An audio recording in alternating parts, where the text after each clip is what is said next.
get everybody to just put their hands together. One more time, let's do it. The push is on. Hey, the push is on. Can y'all say it with me? The push is on. Hey, I hear you. The push is on. There's work for us to do. Hey, the push is on. The job is up to you now. We can make it a better place to live in right now. Can we count on you? The push is on. There's work for us to do. Hey, the push is on. The job is up to you now. We can make it a better place to live in right now. Can we count on you? Hey, we can make it a better place. We can make it a better place. If we only try, only try. We can make it a better place. We can make it a better place. If we only try.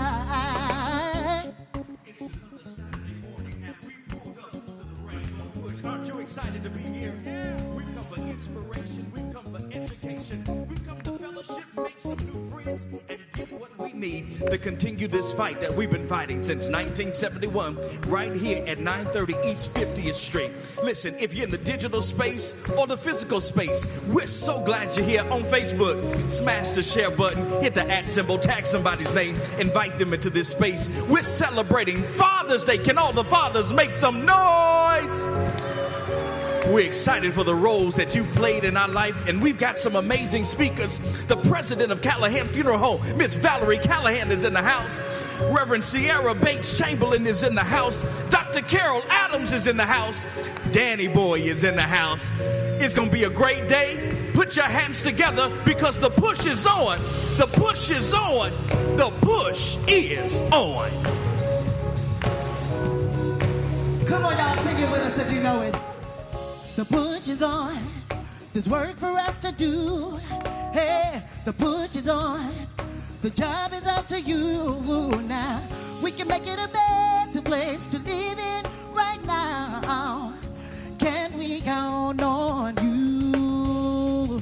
Hey, we can make it a better place. We can make it a better place.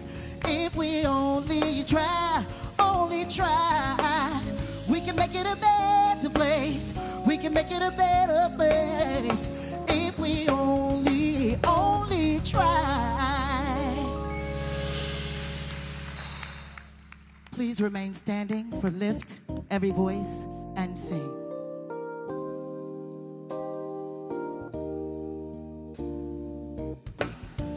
Lift every voice and sing till earth and heaven ring with the harmonies of liberty. Let our rejoicing rise high as the listening skies. Let it resound loud as the rolling sea. Oh, sing a song full of the faith that the dark past has taught us. Sing a song full of the hope that the presence has brought.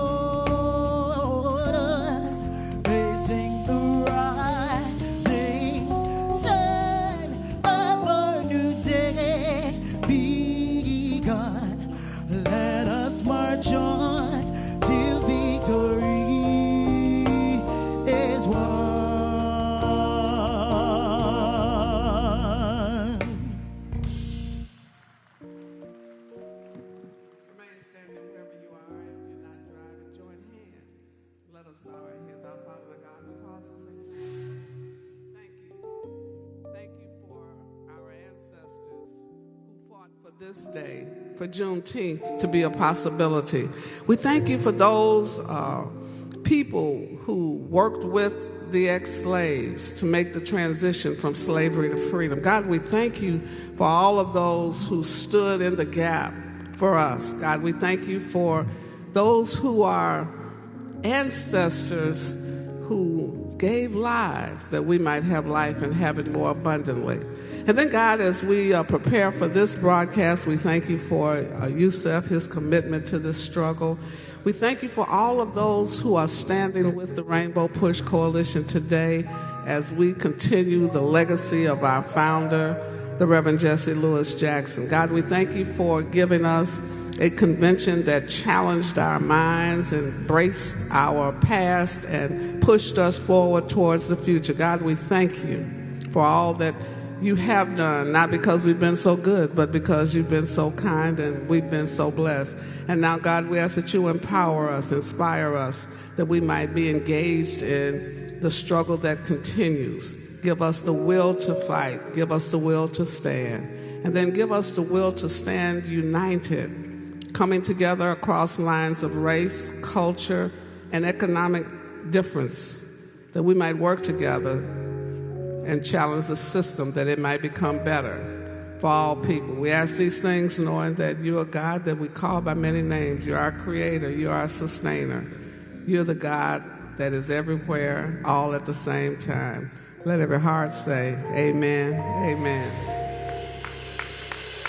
As you take your seat, greet a neighbor, at least 3 people, make a new friend. You stepped over them to get to your seat today and didn't even say, hey, show them all 2 or 32, whatever the case may be today.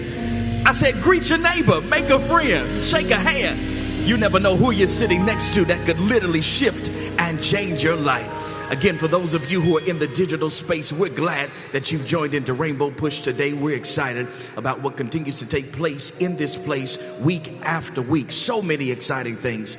And we want to pause and celebrate all of our volunteers, all of our sponsors, all of our registrants, Lottie-Dottie, and everybody who pulled up for the Rainbow Push Conference. Can you put your hands together for everybody who gathered in this space last week? To make this our first conference without the physical presence of our founder here. But it was a success. It was a win. And I believe that Reverend Jackson would be proud of the work that we were able to do on this past weekend. Can we celebrate our leader, Yusef Jackson, for continuing to carry the mantle, pushing the movement forward. We were excited over the past couple of days, things that were able to happen. Yusef was able to throw the first pitch at the Cubs game yesterday, and it made it over the plate. And so we celebrate his athleticism. And then while he was out doing that, people were rolling through Push visiting. And we want to celebrate the Whalum family who brought a whole tour bus through Rainbow Push. Jackie Whalum and other members of the Whalum family. Jackie, are you here? I heard that Jackie Whalum is here. All right, if the members of the Whalum family aren't here, we yet still thank you for plugging in and tuning in and coming by. And then Tammy Burton and Kim Bryan and Gail Andrews and Antoinette Mitchell, it was on their bucket list to come by Rainbow Push, and they were able to check that off the box and celebrate in this historic place, which helps to remind us that Push is not just a local place. This has a national and international footprint. And I don't want us to get too comfortable and complacent as we gather in this place week after week, not recognizing the power that this place called Push has all across the globe. And so we continue this work to make change and transformation happen for everybody who's in need. We celebrate Father's Day again today. Can I get all the dads to just stand up so that we can shower you with some love today? We appreciate you. Thank you, gentlemen, so much for who you are and for all that you do. And it is my prayer that on tomorrow you get more than some socks and a tie, that you're treated well, that you're loved on, that you're shown the appreciation that you deserve for being the men that you are, the fathers that you are, the leaders and the standard that you are in all of your families. I want to celebrate some guests that are here with us today. Mr. and Mrs. Callahan from the Callahan Funeral Home, the employees of Valerie. Thank y'all for being in this space and place today. Antonio Lee is here. Carrie Gordy is here. Dr. Adams is here. The book club members are here. All the book club members, can y'all stand up? The authors from the book club, I see y'all. Thank you so much for all that you've contributed to that work. Reverend Favors from Springfield Baptist Church in Thompson, Georgia. Can the members of Springfield stand up? They came all the way from Georgia to hang out with us today. Thank y'all so much. We appreciate your presence in this place today. Listen, if you have not yet joined as a member of Rainbow Push, I gotta ask you again, what you waiting on? It's just $35 to become a member of Push. Get your push pin. So before y'all get on the road to head back to Georgia, y'all got to get your push pin. And you like, well, Stephen, what I got to do to get my push pin? $35. That's all, $35 to become a member of Push. If you don't want to wait until the offering and you want to get your push pin now, just raise your hand. Somebody from our team is going to come and get that from you. Or you can go to our website, rainbowpush.org, fill out the form, make your donation, and you'll get your push pin. But if you want one today, we've got some amazing ladies and men in the aisles that'll be happy to come and serve you. Again, we've got some amazing guests, some brilliant speakers, some amazing singers that are going to share with us today. Danny Boy, if y'all don't know who Danny Boy is, y'all sleep. He's been asleep at the wheel for a long time. Danny Boy is about to come and bless us, and then we'll hear from our fearless leader, Yusuf Jackson.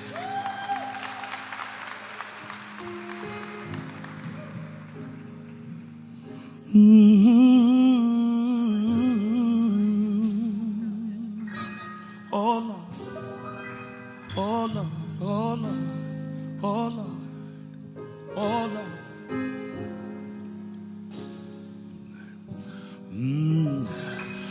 I was born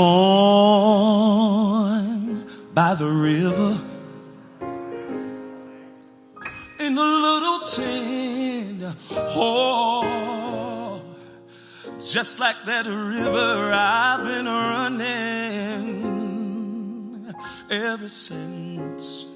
It's been a long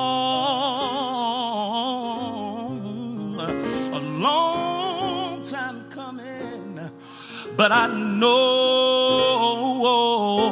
a change gonna come. Oh, yes it will. It's been too hard living. I'm afraid to die. I don't know what's up there beyond the sky. It's been a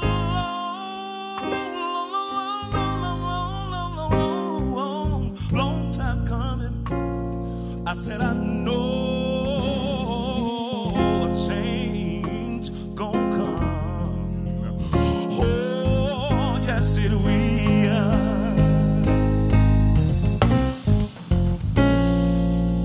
I said I go to my brother. Yes, I did. Yeah. And I said, brother, can you help me, please? Hey, yeah. Instead of my brother helping me, knocked me down, right back down on my knees. Oh,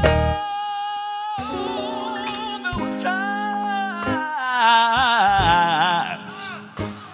I thought I wouldn't last this long.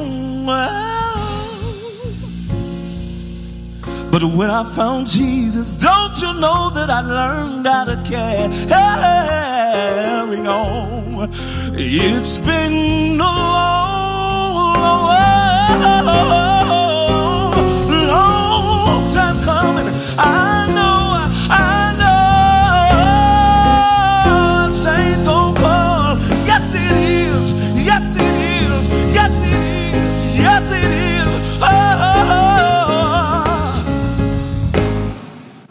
I said I go, have you ever went to your brother, Lord? Yes, I did. And I said, brother,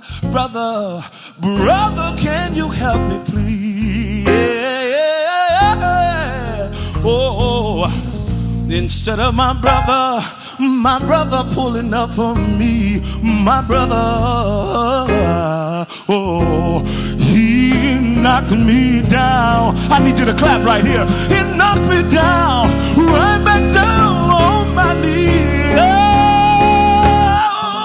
Oh, there were times I thought I wouldn't last. I'm not gonna last this long. Oh.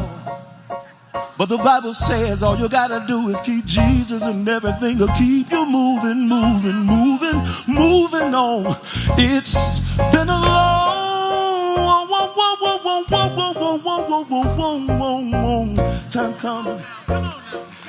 I know. Do you know a change gonna come? Oh, oh, oh, yes it will. It's been a long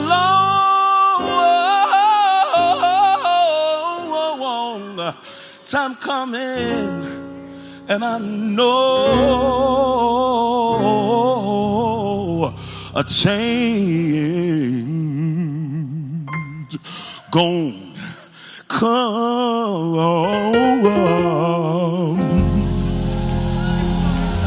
Yeah.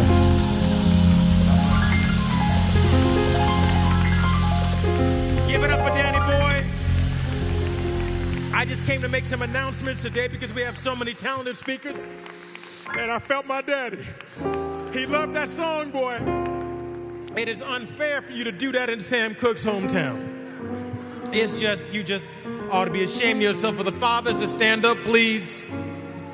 Jesse Jackson loved that song. Every time I think about missing him.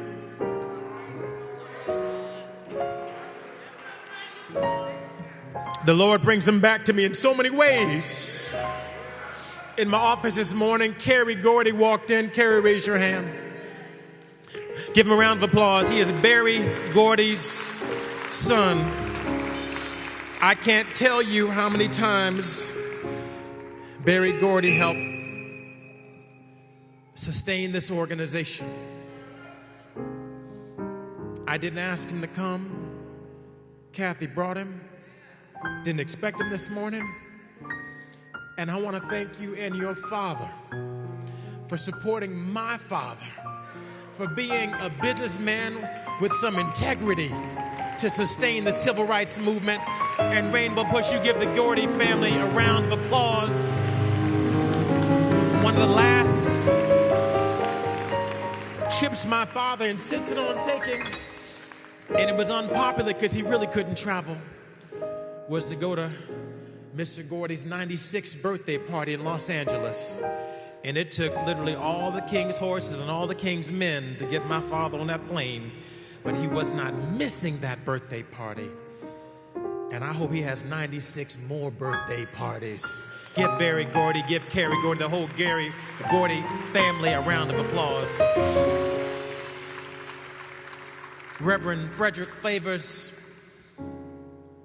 is here. He worked with my father and Janice Mathis in Georgia on the Peachtree Project.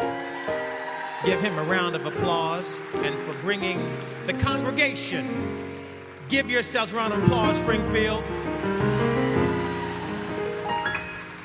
Just as my father believed that you should graduate from high school with a diploma in one hand and a voter registration card in another hand, one signifying an academic excellence. Fix this mic, guys. One symbolizing academic excellence, turn it down, and one symbolizing your civic responsibility. He also believed that you should be a member of a church, and you should be a member of Rainbow Push or a civil rights organization. We do things differently, and we do them together, grounded in faith. And so you have been living that reality for us for so many years. Let's give Reverend Favors a round of applause. We think it's natural for churches to be involved in the civil rights movement, but that's not an accurate depiction of history. It is absolutely a church movement, but Dr. King was not welcome in many churches here. It's been difficult to get the churches to talk about the civil rights part of our struggle versus just the Jesus part of our struggle. And so The completion of the Jesus narrative is faith without works is dead. You got to come on out here and work to improve your conditions. Jesus dealt with systemic inequality, not just the small things, but the big overall things, and that's what the civil rights organizations are able to do. So I thank you for your foresight and bringing the church. Give yourselves a round of applause. I just want to say thank you to my daddy really quickly. He was born out of wedlock. My grandmother had to beg for pardon and forgiveness in the church. And she was put out the church choir because she was young and my grandfather was old and he was married with 3 kids. And he would go on to have 3 more kids. And sometimes we use that story to talk about my father being without his naturally born father, Jackson being his 3rd last name. He was born Jesse Burns. His birth certificate still says Jesse Burns. But I want to publicly right now forgive my grandfather, Noah Robinson, who raised 3 wonderful children in the Grays family and raised my Uncle Noah, my Uncle George, my Uncle Tony, 3 of some of the most wonderful men I've ever met in my life. I want you, grandfather, in heaven to know I know what I don't know. And from my perspective, I celebrate you and however God chose to use you in having my father. My dad says sometimes God can take a crooked stick and hit a straight lick. I don't know everything that happened then, but I forgive you and I thank you for being my grandfather. And I encourage you to think about your families and your fathers. Forgive them. You don't know everything.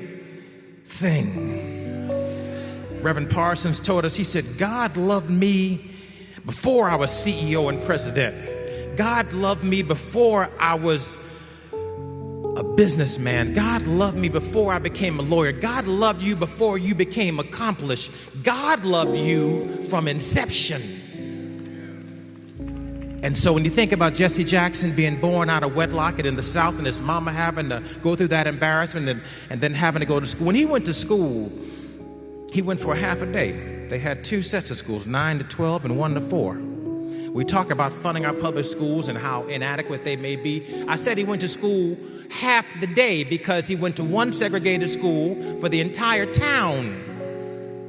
And Jesse Jackson got himself a good education. You can't tell me you cannot get a good education when you apply your mind to your circumstances.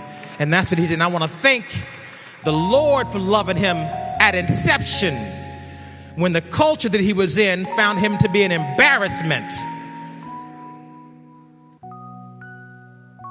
And so when he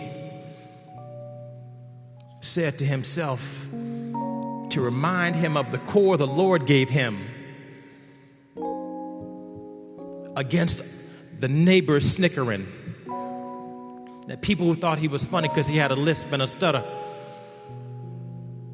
and he said, I am somebody. He said, I am somebody. God loved me from inception. Respect me.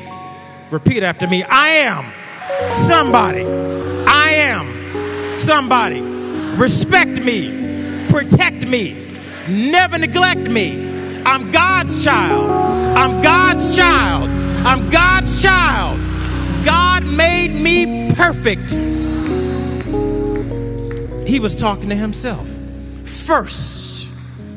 And if Jesse Jackson can make it out of that South and make it to college and have the foresight to marry Mrs. Jacqueline Lavinia Jackson, who will stand up over there,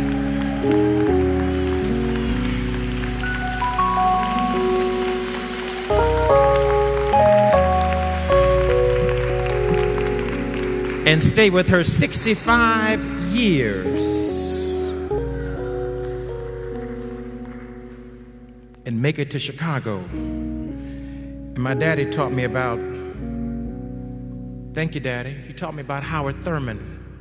He gave me some wisdom. I just want to read this one thing that Howard Thurman wrote. I want you to listen to it real carefully. Both nature, the universe, and good men besides Jesus may lead us to God. Both nature and good men besides Jesus, doesn't take Jesus to lead you to God. They who seek God with all their hearts must, however, someday on their way meet Jesus. Both nature and good men besides Jesus may lead us to God. But they who seek God with all of their hearts must, however, on their way, on their journey someday, meet Jesus. For some of you young folks in the audience, that means if you want to be an excellent three-point shooter, someday on your journey and your practice, you will meet Steph Curry. If you want to be the greatest basketball player of all time with the longest longevity, how to care for your body, someday along your way, you'll meet LeBron James. If you want to learn how to fly on a basketball court, someday along your way, you're going to find Michael Jordan. And so if you want to seek God with all your heart, somewhere along your way, you'll find Jesus. Because that's what he did. And that's what my daddy taught me. And if there's nothing else he taught me that keeps me grounded, and it can also keep you grounded as the storms of life and the currents under your feet threaten you along your way. Remember that. As you seek God with all your heart, you will find Jesus. I'd like to introduce to you my brother. I was told that Father's Day would hit us in a certain kind of way. I'm not sure how it's hit Jonathan yet.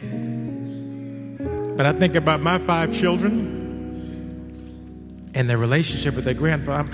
Mom, I'm sorry. I'm about tired of crying. I really, really am. And I apologize for doing it. But I just feel him so much. I never thought I'd be so overwhelmed in the feelings. The Congressman, our people's Congressman, let me introduce you, the Honorable Jonathan Luther Jackson.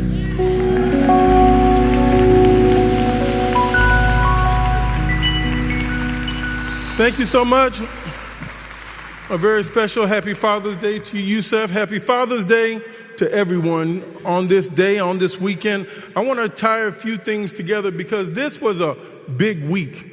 I don't want to spend any time talking about the president's cage match.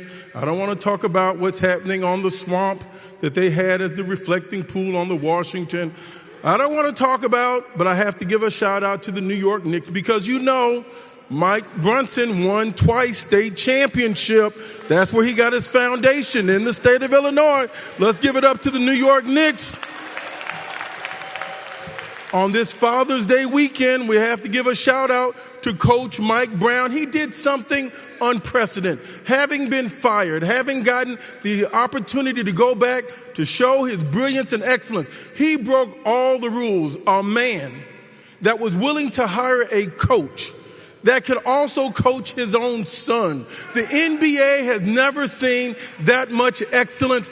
To those in San Antonio and all those men who have poured into those sons, we saw excellence demonstrated. Congratulations, New York Knicks.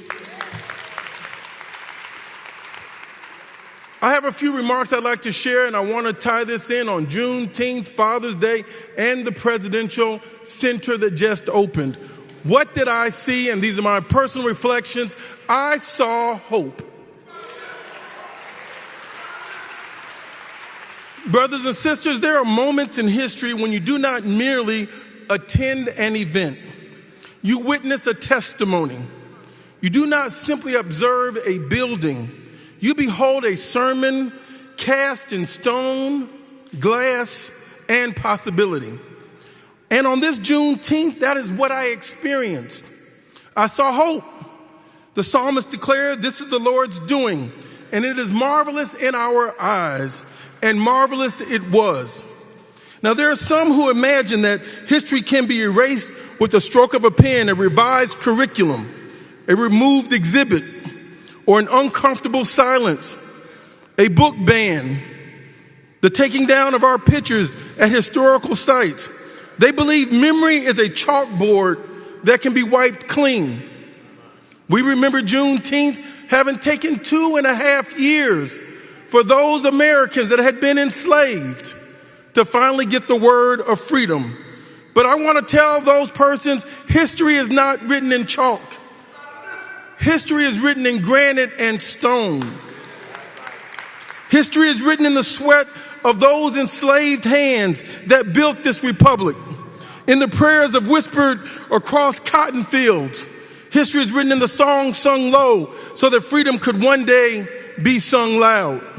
No administration can erase our history because our history is stitched into every part of the U.S. flag. It's poured in the base of the concrete of the United States Capitol.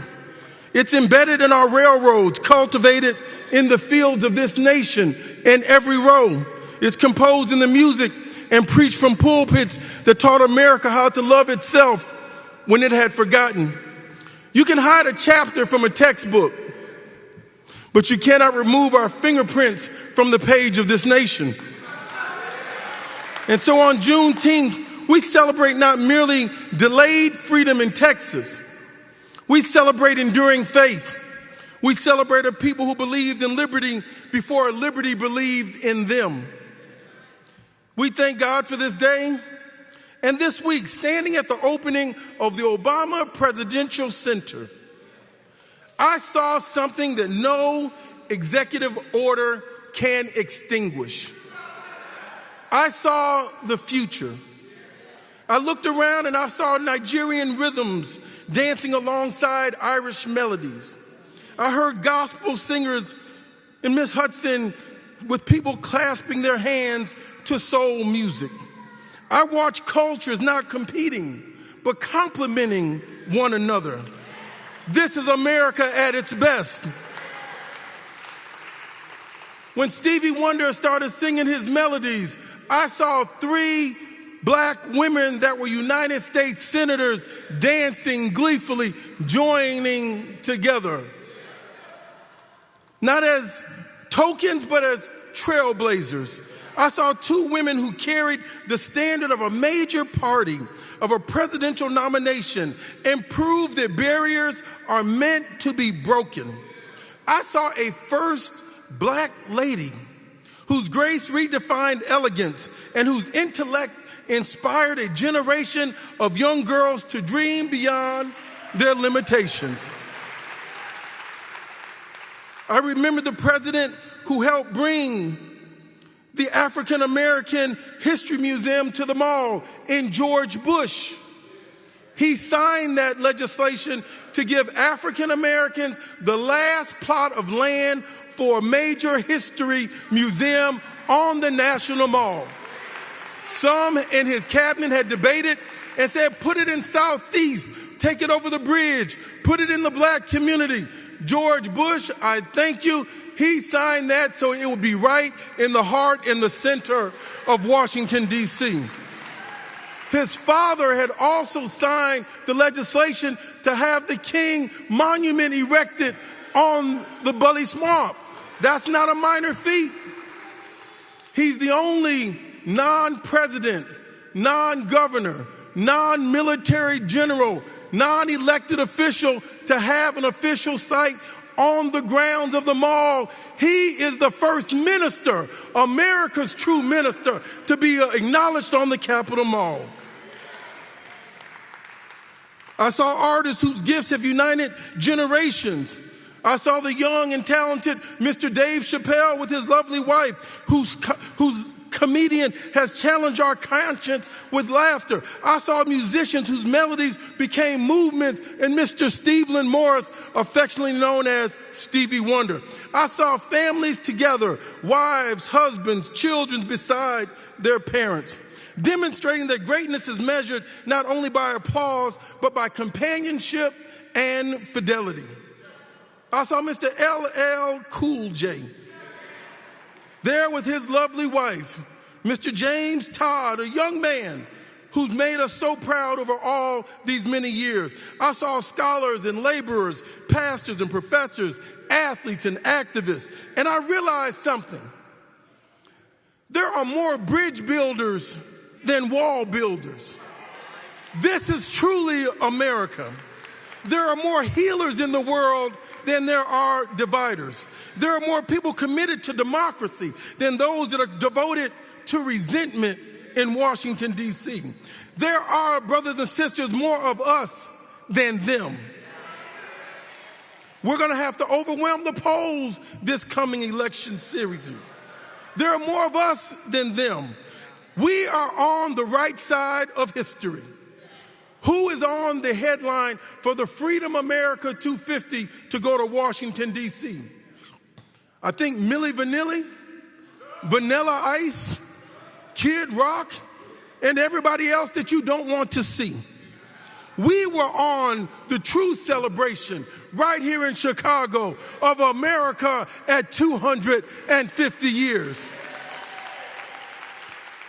For history, as President Obama said, bends not because it is easy, but because people keep pushing.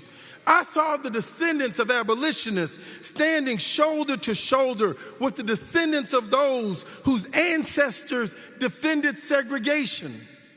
Somewhere along the way, love proved stronger than lineage. People can change. The Black church taught America that redemption is possible. The civil rights movement taught America that enemies can become neighbors. And grace taught America that hearts can change. I saw America's first Black president honored with a monument of learning and service, rising from the landscape of a city whose story contains profound contradictions. I reflected on the remarkable symbolisms of seeing such a center, the Obama Presidential Center, emerge in a park associated with the vile name of President Andrew Jackson. While the city itself honors the legacy of Jean-Baptiste Point du Sable, as they have renamed through our fabulous Lakeshore Drive. I saw the contradictions and the compliments of American history. This is America wrestling with its own soul. Some people wish to return to America defined by exclusion, suspicion, and nostalgia. Let's take it back again. They want to see hierarchies that wounded millions. But the America I witnessed this week looked a whole lot different. When I met Mr. Tom Hanks, he says, "Your father was a legend."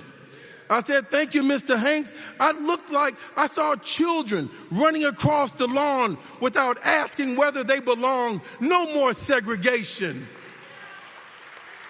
It looked like immigrants singing in accents that enriched our common chorus. It looked like Black excellence without apology.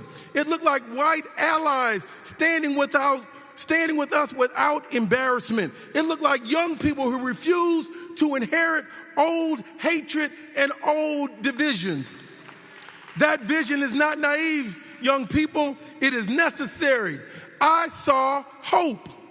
And yes, I confess, I smiled when I watched fathers teaching sons in New York City. Players and coaches together and families gathered around possibility. I smiled at stories that were shared at this fabulous dedication of nations once colonized, now standing with dignity before the world. Don't you realize Haitian soccer team that can't even practice in their country had to fly to Curacao. Yesterday they played in Philadelphia against Brazil. Walk with me. Brazil, the largest population of African bodies outside of the continent, was playing with Haitians in Philadelphia, the home of the AME Church. I saw future and hope and possibilities. Didn't you see the Cape Verdeans play against the former colonizers, and they hung in there and fought every step of the way? That is what Juneteenth has always been about. Not revenge, but renewal. Not bitterness, but becoming. Not merely remembering chains, but celebrating the human spirit cannot be permanently shackled. Then there was the music. When the songs rose into the afternoon air, I was reminded that long before Black America could vote, in many places, we could sing. Long before we could hold office, we could harmonize. Long before we could own property, we could own hope. And when voices joined together, I thought of generations who believed that one day America would become what she professed herself to be. Juneteenth is mourning. The Obama Presidential Center is mourning. Every child who believes that education can advance our people and destroy ignorance across races, the world is changing, that's mourning. Every citizen who votes despite obstacles, that's mourning. Every congregation who welcomes a stranger, that's mourning. Every teacher who inspires a child, that's mourning. Every family who chooses reconciliation over resentment, that's mourning. And on this Father's Day weekend, I could not help but think of the fathers who marched, who organized, who preached, who worked double shifts, endured humiliation, and still came home to tell their children, don't you give up. I thought of my own father. I thought of all of our fathers. I thought of those who may never see the harvest, but still planted the seeds. I thought of all of those fathers. Perhaps what I witnessed this week was what we have been praying for all along. Perhaps this is what so many freedom fighters Mom had fought for, worked for, sacrificed, and struggled to build. A nation still unfinished, but still reaching upward. So let no one tell you that despair is our destiny. I've seen too much. I've seen the children now remove impossible dreams. I have seen communities choosing hope over hatred. I've seen history refusing to be buried. Juneteenth is alive. I've seen love outpace prejudice. I've seen faith outlast fear. And therefore I can say with confidence on this Juneteenth, yes, we can. And because of God, yes, we will. I saw hope, and thank God, hope saw us too. Come on, let's celebrate our Congressman. She was born on the south side of Chicago. She's a force for social justice, the executive director of Live Free Illinois, bringing together clergy across this state to fight for justice, to make noise, and to push back against the empire. Put your hands together and welcome Reverend Sierra Bates Chamberlain.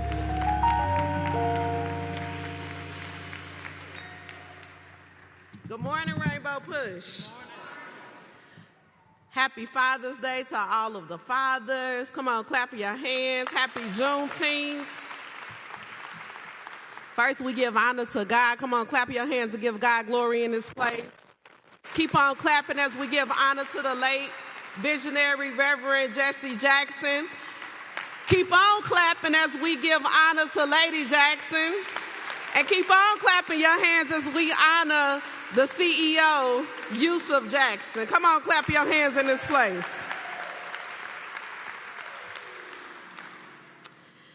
And so I am going to spend my time coming from the text of Joshua 24:15 on this morning. And I'm going to leave you with this question they're asking, are you about this life? Sister Africa, you about this life? I know she about this life. The text reads, and if it seem evil unto you to serve the Lord, choose you this day whom you will serve. whether the gods which your fathers served that were on the other side of the flood, or the gods of the Amorites, in whose land ye will dwell. But for me and my house, we will serve the Lord. Somebody say, Lord, let your anointing fall in this place. So this weekend, people all across this country are celebrating Juneteenth. We gathered at festivals. We are gathering at cookouts. We've spent time with family, rested, laughed, danced, and experienced Black joy. And every time I see Black folks celebrating Juneteenth, it does something to my spirit, because it reminds me that we come from a people who survived what should have destroyed us. We are the descendants of people who endured slavery, segregation, lynching, disenfranchisement, and every effort to strip us of our dignity, yet by the grace of God, we are still here. But Juneteenth is more than a celebration. Juneteenth is a confrontation. It forces us to remember that even after the Emancipation Proclamation was signed, even after freedom had been declared, there were still Black people living in bondage. Freedom was the law, but freedom had not reached everybody. Freedom had been proclaimed, but freedom had not been enforced. For 2.5 years, our ancestors in Texas remained enslaved. Then on June 19, 1865, Major General Gordon Granger arrived in Galveston, Texas with federal troops and read General Order Number 3. The people of Texas are informed that in accordance with a proclamation from the Executive of the United States, all slaves are free. Rainbow Push, don't miss this. Freedom was already true. Freedom had already been declared, but somebody still had to show up and tell the people that we were free. Somebody had to stand flat-footed and confront the systems that were refusing to let go. Somebody had to announce what had already been decided. You see, as I reflected on this week, my mind drifted back to my childhood. I grew up when Southern rap was trying to take over the culture. You see, the Hot Boys was everywhere. Cash Money was everywhere. The No Limit Soldiers had the streets in the chokehold because Master P had everybody saying, make them say, oh, nah. All right, y'all. But one phrase stuck with me, and it's, are you about it? In other words, are you really what you're talking about? Are you about that life? Does your actions match your words? Because anybody can talk and anybody can make promises and anybody can wear a uniform, but sooner or later, life will ask you to prove which side are you really on. And that's exactly where we find Joshua. Joshua has gathered the people of Israel and reminded them of everything God has done. God has brought them out. God has protected them. God has provided for them. God has given them victory. And then Joshua asks one question: choose this day whom you will serve. In modern language, Joshua is saying, are you about that life? Because there is no middle ground, there is no fence sitting, there is no halfway commitment. Joshua chooses. And Rainbow Push, I believe that's the same question God is asking us in Juneteenth. Not whether we enjoy freedom, not whether we celebrate freedom, but whether we are willing to fight for freedom. I have a quick 3 points before I ask you that question again. But first, if you're about that life, you have to choose your position. You see, Joshua says, choose this day because neutrality is not an option. Israel wanted God and idols. They wanted covenant and convenience. But Joshua says pick a side, and I believe God is saying the same thing. Choose whether you will stand for justice or settle for silence. Choose whether you will organize or complain. Choose whether you will participate or spectate. Choose whether you will be a part of the solution or simply talk about the problem. Our ancestors chose. Fannie Lou Hamer chose. John Lewis chose. Ella Baker chose. Reverend Jesse Jackson chose. They did not not fight because democracy was perfect. They fought because they understood that if we didn't fight, somebody else will make decisions about our future and their children's future and so on. And secondly, if you're about this life, then you must claim your power. You see, one question continues to trouble me as a faith leader and organizer. How do we move from a generation willing to risk everything to vote to a generation that's convinced that participation doesn't matter? You see, today, people say my vote doesn't count. My voice doesn't matter. Nothing ever changes. But oppression has always depended on convincing people that they were powerless. For years after the 15th Amendment, black people faced poll taxes, literacy tests, violence, and intimidation. Fannie Lou Hamer lost her job because she tried to register to vote, yet she kept fighting. And why was that? Because she understood something many of folks have forgotten.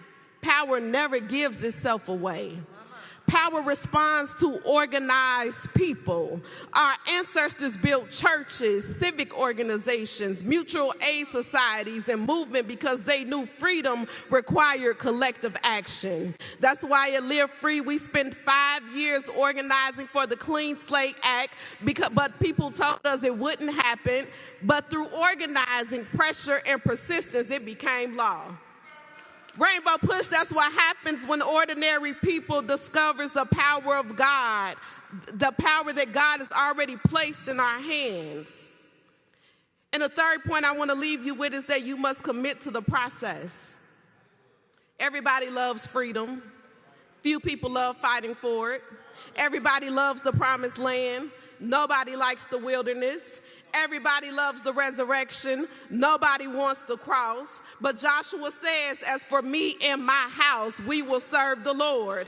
In other words, we've already made up our mind. And that's what this moment requires. Not spectators, not consumers, not critics, but committed people. Because democracy is not a spectator sport. Tell your neighbor it's not a spectator sport. Justice is not a spectator sport. Freedom is not a spectator sport. It requires participation. It requires sacrifice. It requires organizing. It requires courage. We spend too long preaching to the choir, encouraging the choir, inspiring the choir. But this season isn't about preaching to the choir. It's about marching the choir. It's about mobilizing the choir. It's about organizing the choir. Because many Sabbaths we have sung, I am a soldier in the army of the Lord. I got my war clothes on in the army of the Lord. I'm going to fight in the army of the Lord. Well, if I'm going to sing about being soldiers, then we ought to be willing to fight for something. If we're going to wear war clothes, then we ought to show up on the battlefield. If we're going to call ourselves the army of the Lord, then we ought to advance the mission of the Lord. Come on, somebody. I've come to ask you this final question, and it's here again. Are you about that life? Are you about the life of freedom? Are you about the life of justice? Are you about the life of protecting democracy? Are you about the life of making sure your children know their history? Are you about the life of ensuring your grandchildren inherit more freedom and not fees? Come on, somebody, and not less. Come on, somebody. Are you about that life? Because Juneteenth reminds us that freedom declared is not enough. Freedom must be defended. Are you about that life? Freedom must be protected. Are you about that life? Freedom must be organized. Are you about that life? And maybe, what this moment needs is a few more General Grangers. People willing to stand up and declare that the people are free. People willing to confront voter suppression and declare that the people are free. People people willing to confront racism and declare that the people are free. People willing to confront hatred and bigotry and injustice and declare what? That the people are free. Come on. And I believe that no matter how tightly oppression tries to hold on, no matter how fiercely hatred tries to resist, no matter how determined the powerful are trying to turn back the clock, the people are still free. The people are still free. And if you have been set free, I tell you, you better stand up on your feet and say that I won't go back. If God delivered you, don't go back. If our ancestors fought for you, don't go back. I can hear the song saying, I can't go back. I won't go back to the way things used to be before your presence changed me. So I've come to tell you today, if you are about that life, lift up your voices and say, yes, Lord, I'm about that life.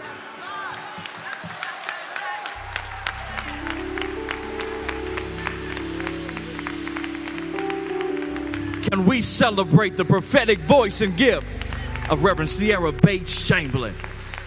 We honor God for her fight for justice for all of us. Listen, we've come to that moment where we all partner and participate to push this thing forward called Push. And we're able to do what we're able to do because we lend and depend on the support of you, the people. And so it's offering time. It's time for us to give something to this place, to partner with this place called Push, to push the work of this ministry literally forward. And we've got ushers that are in the aisle. We take cash, credit, EBT, post-dated checks. We're starting our giving today with $500 at the $500 level.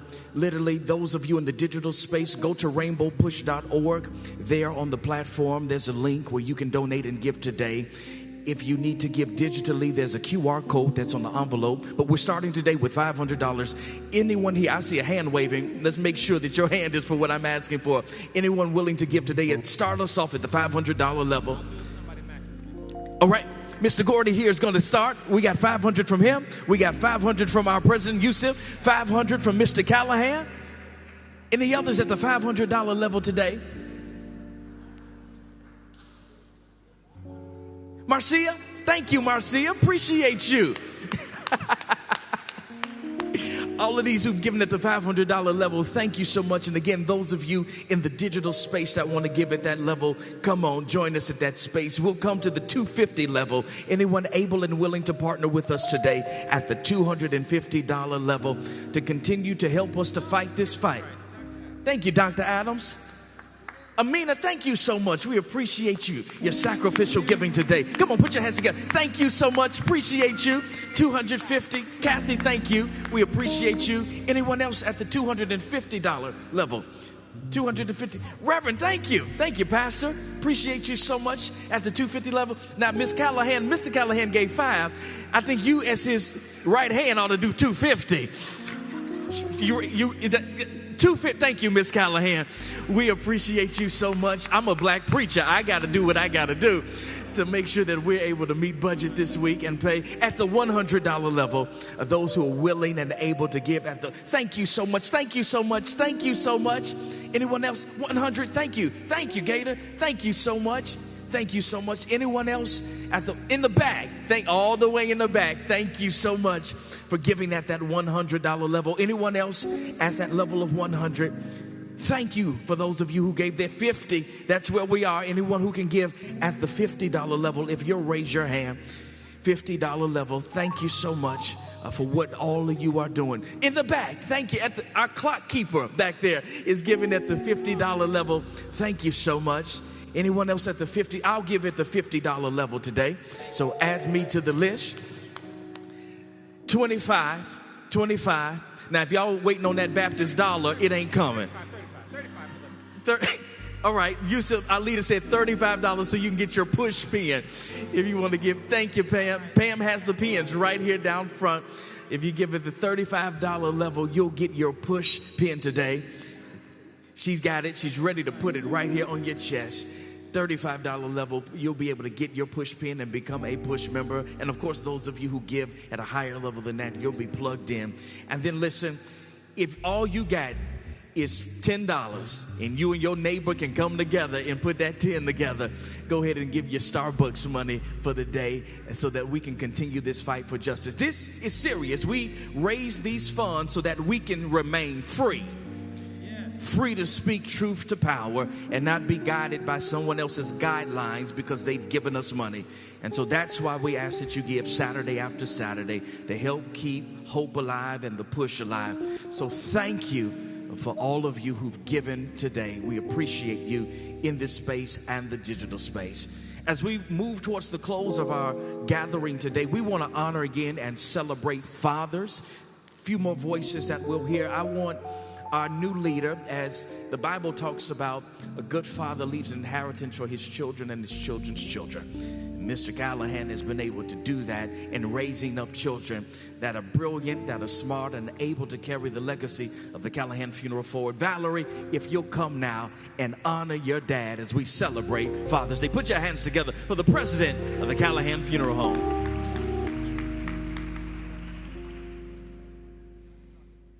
Good morning, good morning. I want to first acknowledge and honor the amazing president, Mr. Yusef Jackson. Thank you so much for allowing me to be here with you on today. And to each of you, it is an honor to stand before you, not only as the president of our family business, Callahan Funeral Home, but most importantly, as the daughter of a man whose vision, faith, and dedication made all of this possible. 44 years ago, my father, Edward Callahan, planted a seed. He founded our funeral home with a simple but powerful belief that every family, regardless of their income and circumstances, deserves dignity, compassion, and excellence during one of life's most difficult moments. Many people doubted him. They questioned whether a business like ours could survive in the community we served. They looked at the neighborhood and they saw limitations. My father looked at the people and he saw value. He saw families worthy of respect. He saw a community worthy of investment. And he saw an opportunity to serve. For 40 years, he did just that. As he stood beside grieving mothers and fathers, and he comforted widows and children, and walked with thousands of families through their darkest days, he wasn't just building a business, he was building trust. He wasn't just serving customers, he was serving our neighbors.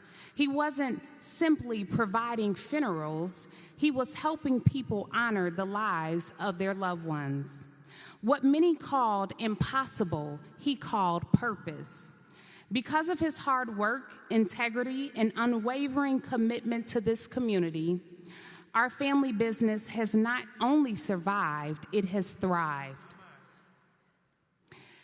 And today, I have the incredible privilege of carrying forward the foundation he laid. I recognize that I stand on his shoulders. The title of president may belong to me, but the legacy belongs to him. Dad, thank you for showing us that success isn't measured only by profits, but by people.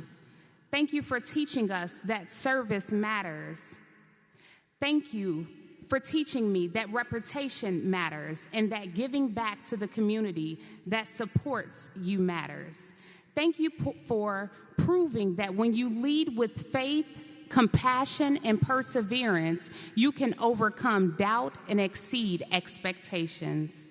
You taught us that our greatest responsibility is not simply to own a business, but to be a good steward over the people we serve. And to our community, thank you. Thank you for trusting our family for 44 years. Thank you for allowing us into your homes and into your hearts and your most sacred moments. We don't take that trust lightly. As I continue to lead this company, I do so with deep humility and with a commitment to preserving the values my father instilled in me from the very beginning: service, excellence, compassion, and love for our community. Dad, your legacy is not just written in the name on our building. It lives in every family you've comforted, every life you've touched, and every person you've inspired, including me. And while I may now serve as president, I will always be proud to say that I am first and foremost the daughter of the man who built it all. Thank you. Happy Father's Day.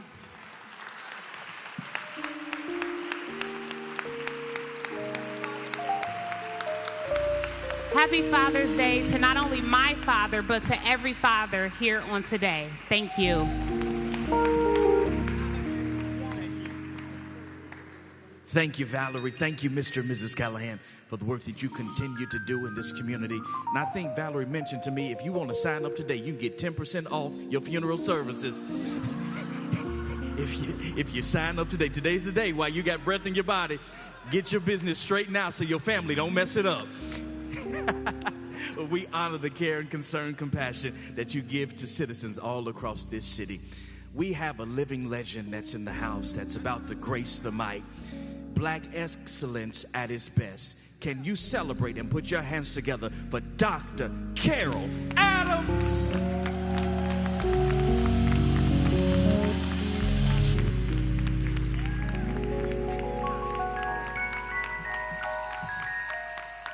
Good morning, Push family. This place means so much to me, and it is so wonderful to be in this room with all of my extended family and friends. We've been on this battlefield for a long time, and we ain't leaving. No time soon. So, following that powerful representation of a father, we're all here because of them, the hard work that they put in. And at the end, I'm going to read a little piece I wrote about this. I want us to call out our fathers' names. You'll know the time, okay? We are your daughters, flesh of your flesh, bone of your bone, your immortality, the reason your name lives on. We are the ones you held when the world let you down. We are the ones who watched you stand tall and proud. We are your daughters, and we will speak your names forever. Speak their names. Bring their spirit, bring them in this room. Speak your fathers and your grandfathers' names out loud. Loud. All right, I'm calling on the spirit of William Clarence Adams, that man whose father came from Louisiana to Kentucky, 7 brothers, so they could homestead land and begin a life for us after the travesty of slavery.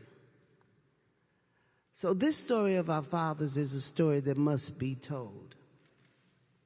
These are the men who showed up in dark rooms and on baseball fields and in kitchen tables and on picket lines, at graduations and at bedsides, and in those powerful presence and purpose we were created so we could be.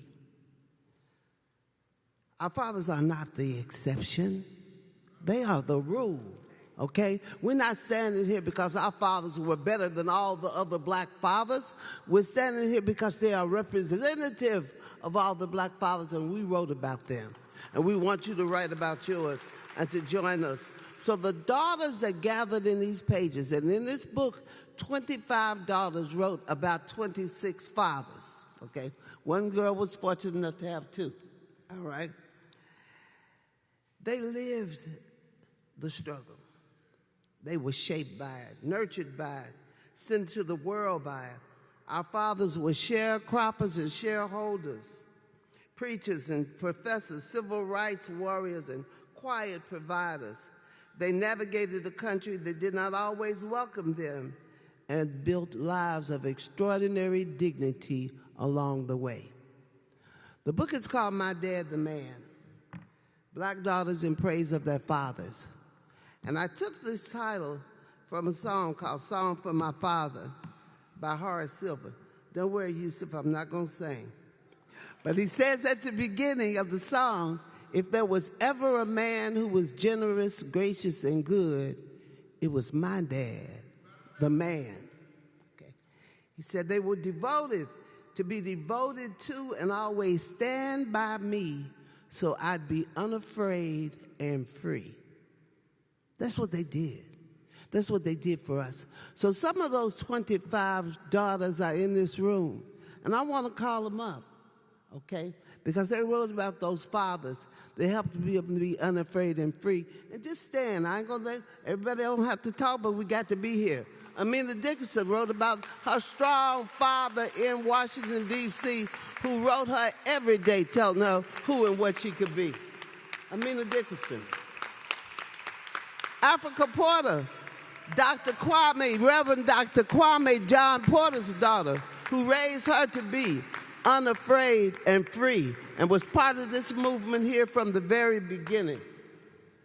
Yvonne Orr, whose father was one of the moved now from Philadelphia, Delbert, Africa, who taught her, who was her father, even though the system incarcerated him for 42 years, he still managed to father his daughter. Guess what her chapter's called? See you later, instigator, because that's what he used to tell her. He taught her from there to be an instigator for change and to make things happen. And Shelley Davis, whose dad, Milton Davis, gave us the first neighborhood bank in the country, South Shore Bank. South Shore would be a different community if Milton Davis was still there, Shelley Davis.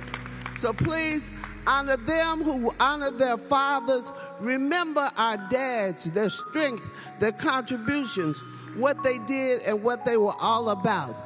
Make certain that the wrong narrative about our fathers is not what is projected. If you want to know the data, and you know I'm a sociologist, I'm a data girl, it shows you that black fathers spend more time with their children than any other demographic in this country.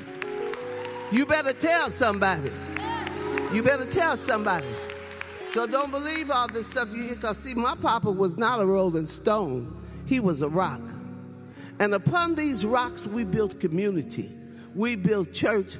We built strength, resilience, and the willingness to move on and keep this fight going. So honor our fathers, not just tomorrow, but every day. Sing your greatest song in honor of your father. What he did, what he made happen, what they're still making happen in spite of. They make change, they bring change, they make hope. Thank you so much for this opportunity. And by the way, buy a book, My Dad, the Man, Black Daughters in Praise of Their Fathers. Is on Amazon. Put in the title or my name and bam, you in business. Give it for Father's Day, it's a good gift. We love you, dads. We are your daughters.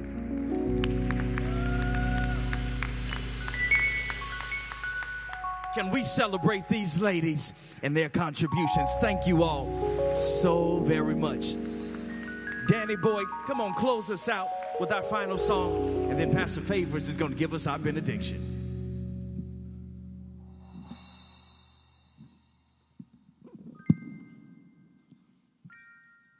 Make some noise again, Rainbow Push.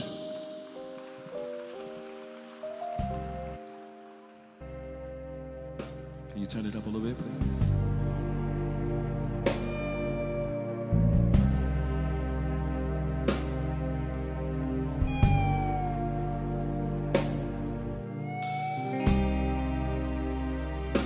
If I ever leave you,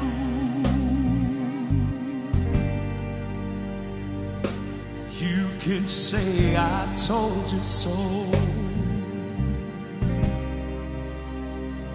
And if I ever hurt you,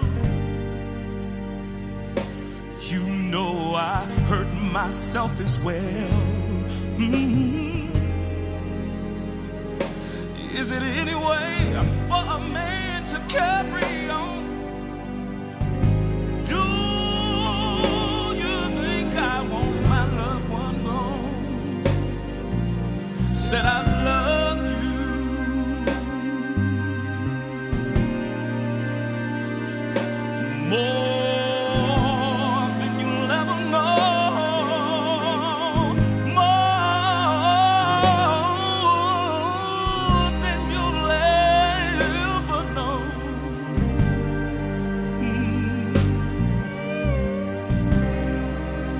This is my favorite part right here.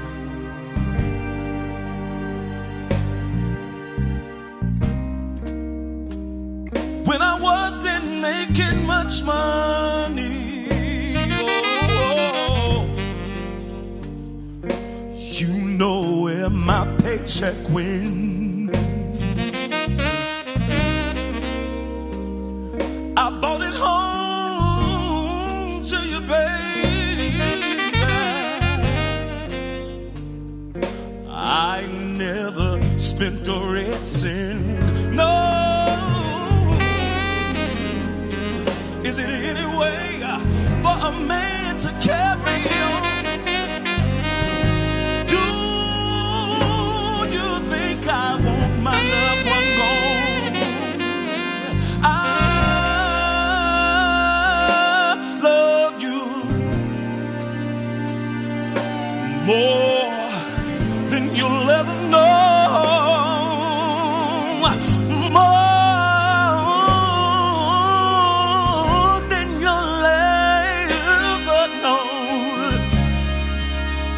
Now listen to this.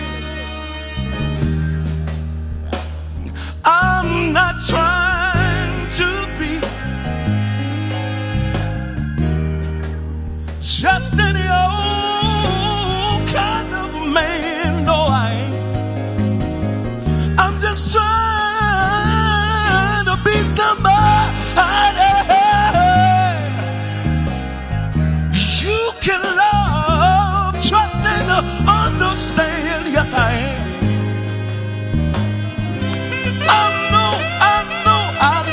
I can be all a part of you, a part of me that will never leave. Yeah, I just want to hear you say, I need to hear you say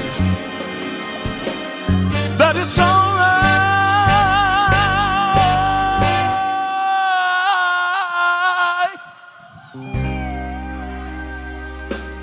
I'm only flesh and blood.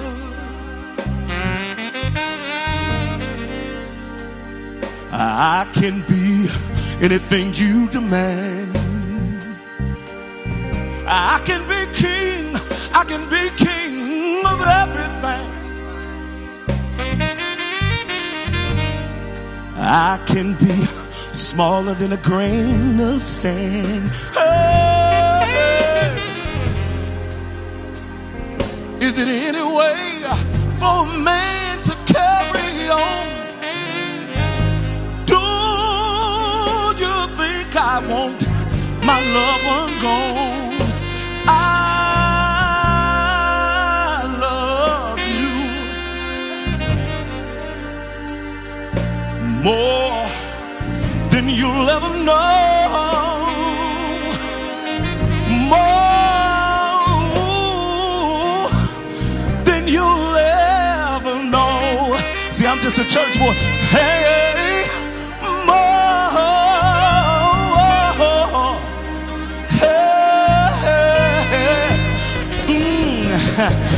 Hey, I don't want nobody.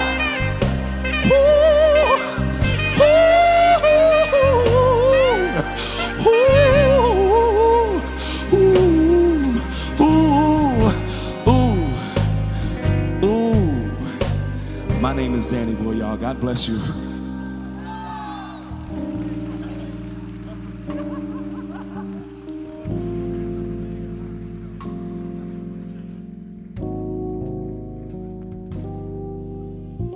Shelly, if you could come. Shelly, you're coming to share with us very quickly. Did y'all hear that? You get on your feet and give him a round of applause, huh? We've been blessed today. We should raise an offering just for that music this morning. Huh?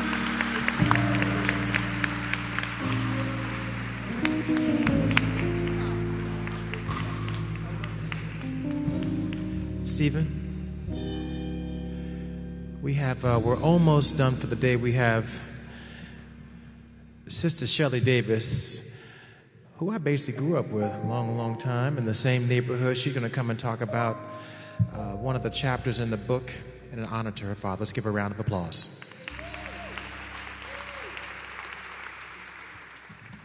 Good morning.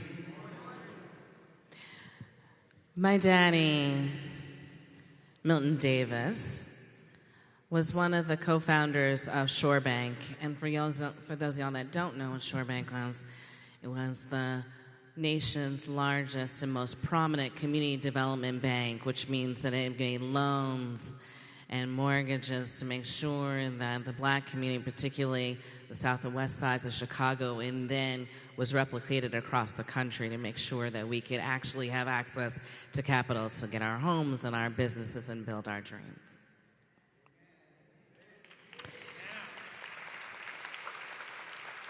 He was an accessible leader, which means that the phone rang all times of day, all times of night, because we were listed, and people asked him for advice, people asked him for access, people asked him for introductions, and he said yes. And at home, he was quiet, he was tired, and on Sundays, he was mine. That meant that we got up together, we made breakfast together, we read the paper together, he read the business section and the sports, I read the arts and the comics. And oftentimes we would have an outing together, White Sox games, Chicago Bears games, museums, movies, and sometimes just peace and quiet. But it showed me that there was a way to be an accessible leader, to make sure that our communities had access, and also to be fully present with family. So that is my tribute for my daddy. He's been gone more than 21 years, and it's been an honor to be included in this book. Thank you, Dr. Carroll. So good to see the Jackson family and the Lewis family, my classmates and my neighbors. Thank you for today, and happy Father's Day.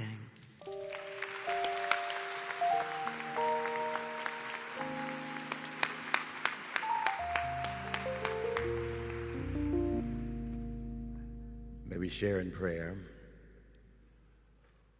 Father, we thank you as we celebrate this time of freedom, but we also thank you for those who have fought for us. We thank you for the Reverend Jesse Lewis Jackson,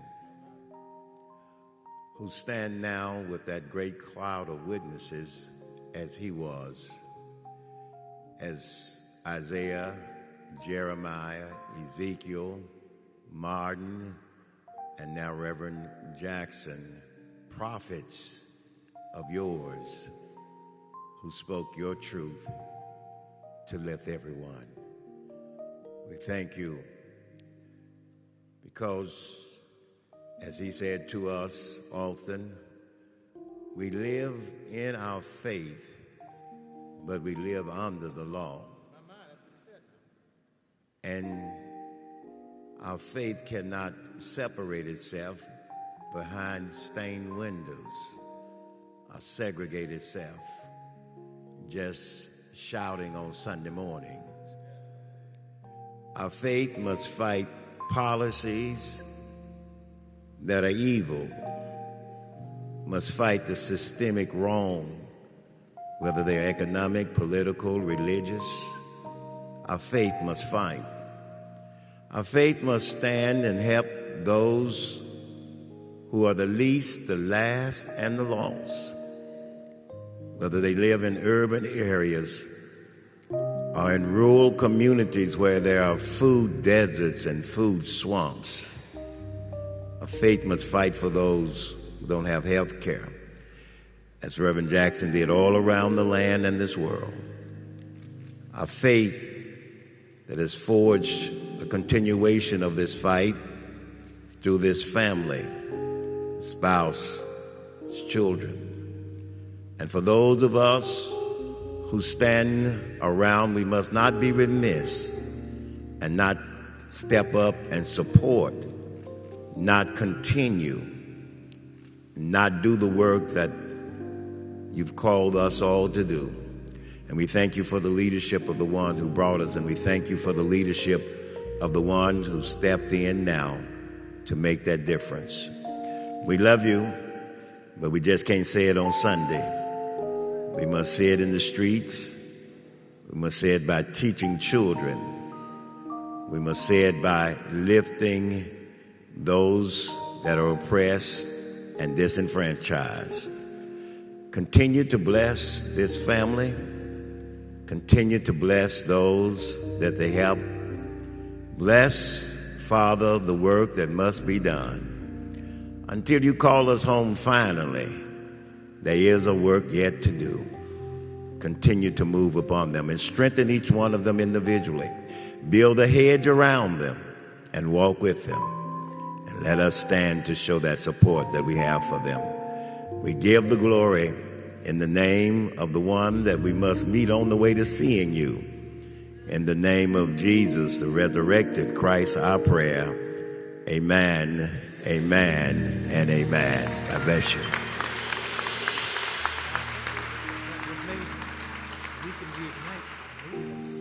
We pray that God would bless you and that you would have an amazing week and safe travels back down to Georgia. Thank y'all for being with us today. Make a friend on your way out. Have an amazing day.